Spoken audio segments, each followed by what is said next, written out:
Okay, this is a different type of shot altogether. And actually, I'll flick back and forth so that you can see. The next example is Romeo and Juliet on their deathbed. So, sorry to ruin it for you if you haven't seen it, but Satine does die from tuberculosis at the end of the film. Interestingly, though, tuberculosis leaves someone completely just not looking like this. Someone who dies of tuberculosis does not look all beautiful and calm and pretty, okay? So it's really important to see that Baz Luhrmann has chosen to portray Satine in this perfect way. And the same thing is seen here with Romeo and Juliet. Look at how tiny that bed is. Realistically, Romeo should be falling off. Juliet just shot herself in the head with quite a large revolver, and yet there's only a tiny bullet hole. So this is all to do with Baz Luhrmann's aesthetic, which means the way that he wants things to look. He wants things to look beautiful and sad, but perfect, really. All the candles, they haven't lit anybody's dress on fire, despite the fact that if you look here, hopefully you can see my mouse moving, Juliet's dress is like draping in the flames. So you can see in both of these images that Luhrmann always wants things to look beautiful and perfectly framed, even though in reality we're dealing with death in both of these images. Kia ora students, okay, here we are at the end of our paragraph. We are learning how to write a link. Okay, remember, we are arguing that the setting of Dulce et Decorum Est is important because it communicates the horrors of war to the public. And that first paragraph that we're doing is all about the setting being important because it paints a picture for the reader.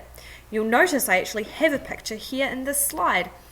This is an example of trench warfare. This is actually what World War I looked like. So cast your mind back to that verse where the men are walking away from the front line towards their rest stations. That was happening at night time. This photo obviously taken during the day. They didn't have flashes yet at that point. But you can imagine for yourselves if this was dark and the flares were lighting up the sky, what it might look like as they trudged on through the trenches. Those trenches, that looks dry, but it was actually incredibly muddy. All those trees are bare because, well, several reasons: bombs, firewood, and also it was like a tactic for getting rid of cover so that your opposition couldn't hide behind it. So that's why I've got that photo for you so that it helps you understand why I've written this link. Okay, so here's my link. Owen's poetry provides a clear description of the environment of World War I, providing a clear commentary to accompany the many photos we have of this time.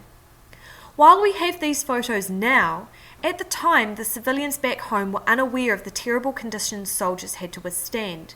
When we look at photos from World War I, we can see that Owen was giving a voice to an important issue on behalf of all soldiers. So what you have to understand is that these photos wouldn't have just been in the newspaper willy-nilly every day. These photos were rare. They like we can see them now whenever we like because we have the internet, but there was no such access back in 1918.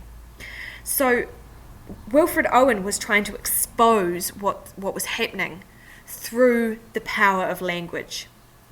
This was his way of communicating this to as many people as he could. And it was a really shocking image to those at home who weren't in the war, especially older people, like the older men who didn't have to go to war, and wives, daughters, mothers, sisters.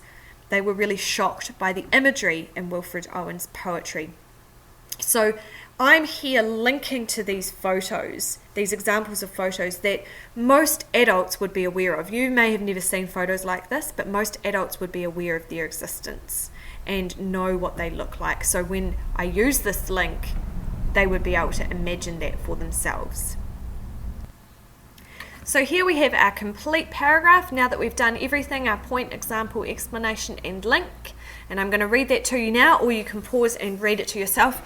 It's really important that you do this because you need to see the whole picture together. You need to see the way that it flows. And remember, this is a first draft for me. I haven't really checked it. There are mistakes And so if you do notice my mistakes, that's actually a really good thing because it means that you're paying close attention. Tell me what the mistakes are and I might give you a chocolate. Okay. In the opening lines of the poem, Owen introduces readers to the horrible sights of the front line in World War I. Owen writes that the men are walking through the mud of the front line till on the haunting flares we turned our backs.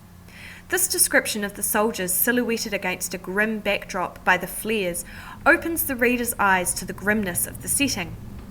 Owen's poetry provides a clear description of the environment of World War I, providing clear commentary to accompany the many photos we have of this time. While we have these photos now, at the time the civilians back home were unaware of the terrible conditions soldiers had to withstand. When we look at photos from World War I, we can see that Owen was giving a voice to an important issue on behalf of all soldiers. Okay, so that's our entire paragraph. Your next step, obviously, is to write your conclusion. That will be one whole tutorial because it's only 3 brief sentences and it's really repeating and summarizing what you've already written. So remember, if any of that was unclear, I was going too fast, anything like that, pause it, rewind it, fast forward through the bits that you already know about, write down some notes and questions, and really pay attention so that this is a really good use of your time.